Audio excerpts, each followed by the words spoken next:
kelas 5. Apa kabar? Semoga masih dalam keadaan sehat dan juga tetap semangat dalam belajar. Nah, hari ini kita lanjut lagi materi IPA kita ya. Silakan buka buku kamu halaman 102 ya. Kita akan mempelajari tentang mengidentifikasi benda-benda di lingkungan sekitar yang menggunakan konsep perpindahan kalor. Nah, seperti yang sudah kalian pelajari juga, kemarin sudah kalian tahu kan benda yang bersifat konduktor, isolator, kemudian bahan benda yang bersifat konduktor itu seperti apa, dan bahan benda untuk yang bersifat isolator itu seperti apa. Itu sudah kalian kerjakan dan kalian bisa melihat perbedaannya ya dengan mengamati benda-benda yang ada di rumah. Nah, dan untuk hari ini kalian mengidentifikasi ya benda-benda di sekitar kita yang menggunakan konsep perpindahan kalor, artinya yang menggunakan konsep konveksi, konduksi, sama radiasi. Kira-kira yang mana nih ya? Nah, sebagai contoh ya kita ambil misalnya adalah teflon ya.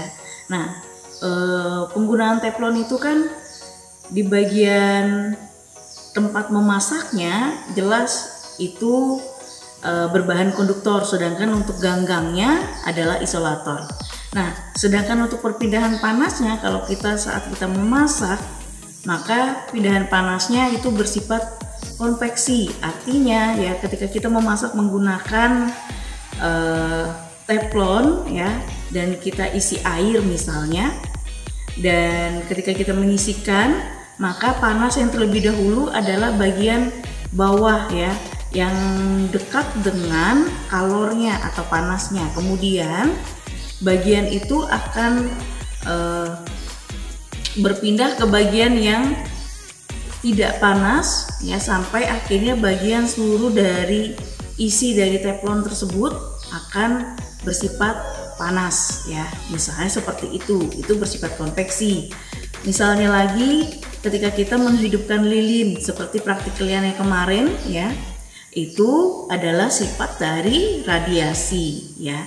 Dan untuk konduksi bisa kalian coba saat kalian misalnya membuat teh panas misalnya.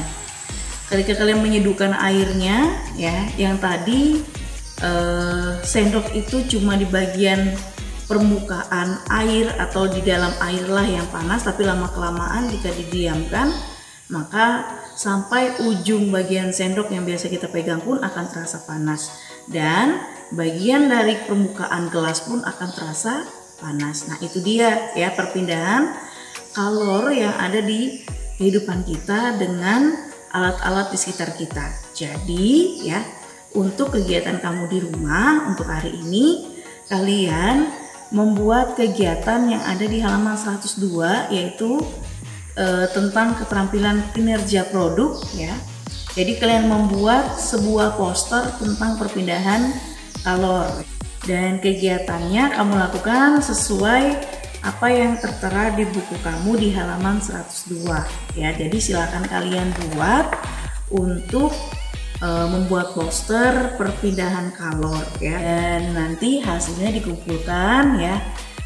Mengumpulkan hasilnya kalian foto hasil dari pekerjaan kalian ya. Poster ini kalian foto dan kirimkan ke ibu seperti biasa ya. Boleh kalian gulung kembali karton tersebut ya, dan kalian simpan sampai nanti bisa kita masuk sekolah, bisa kalian bawa kembali ke sekolah ya. Oke, tugas ini dikumpulkan di hari Sabtu ya.